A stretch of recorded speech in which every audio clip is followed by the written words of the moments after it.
Elsa, bonjour. Le régime de Bachar el-Assad, le boucher de Damas, est tombé. Le chef sanguinaire syrien, allié de l'ayatollah Khamenei, est défait.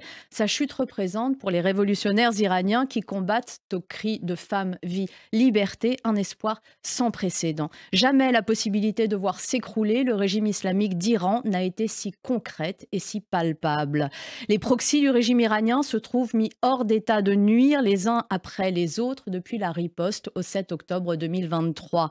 L'organisation terroriste Hamas est à terre à Gaza, le Hezbollah libanais très affaibli et maintenant le régime de Bachar déchu.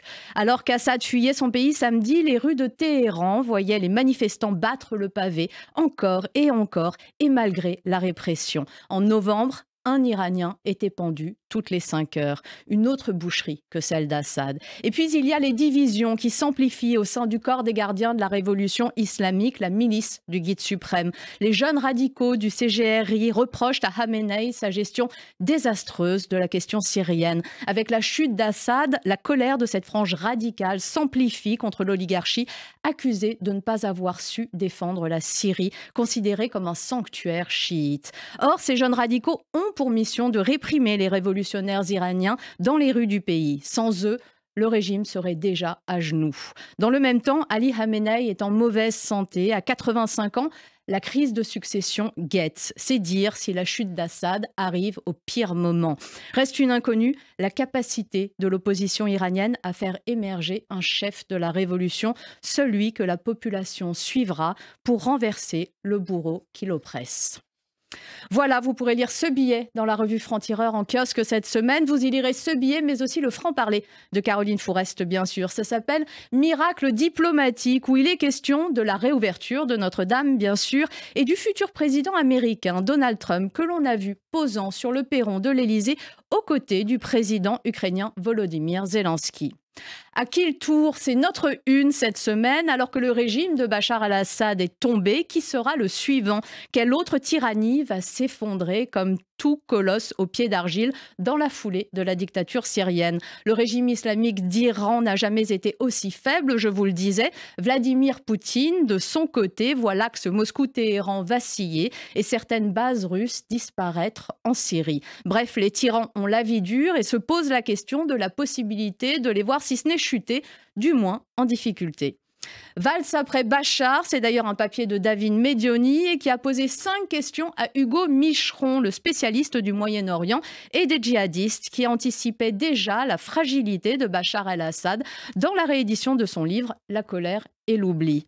Et RN-LFI, les embrassades d'Assad, Michael Prazan fait le point sur ceux qui, de Thierry Mariani à Jean-Luc Mélenchon, en passant par Marine Le Pen ou Rima Hassan, sont assez gênés à commenter la chute de celui auquel ils serraient si chaleureusement la main hier, et sans doute bien plus. Question d'affinité.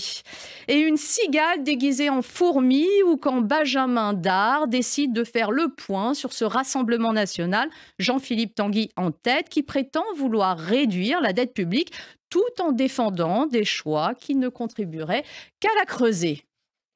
La démocratie n'est jamais acquise, c'est Giovanni Capoccia qui le dit et c'est notre grand entretien cette semaine. Giovanni Capoccia est professeur de politique comparée à l'université d'Oxford et professeur invité à Sciences Po Paris. Il co-dirige avec Isabelle Mar, directrice de l'Union européenne de l'université de Yale, un ouvrage collectif sur la manière dont nos démocraties peuvent espérer faire face à l'actuelle vague populiste et illibérale. C'est passionnant et c'est Benjamin Cyr qui mène l'entretien.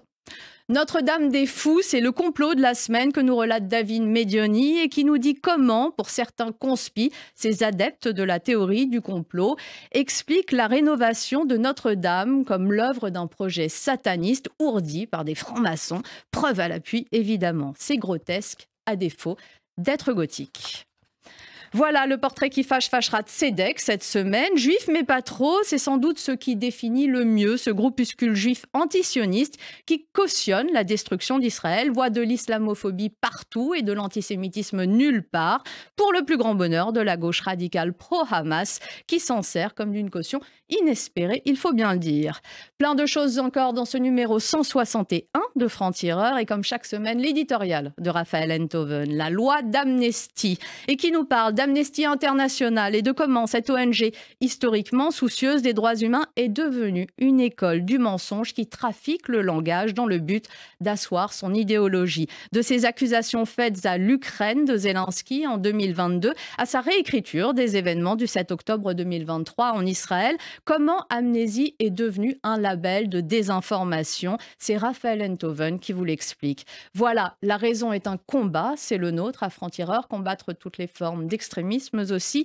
Lisez-nous, rejoignez ce combat et la lutte pour que la nuance survive dans un monde qui n'a de cesse de se radicaliser. Belle journée à tous.